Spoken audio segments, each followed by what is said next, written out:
May mga oras na kami mga trofeo ay kailangan ding magpahinga, mag-relax. Para sa akin ang pangingisda ang isa sa pinakamagandang paraan para maibsan ang pagod at stress.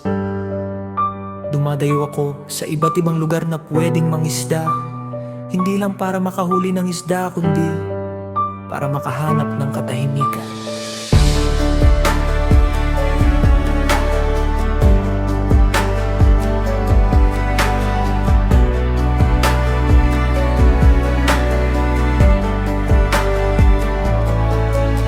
Pagkatapos ng isang linggong trabaho, malaking bagay ang ilang oras na kasama ang kalikasan. Habang nakatitig sa tubig at naghihintay na kumagat ang isda, unti-unting nawawala ang pagod, stress at mga alalahanin sa buhay.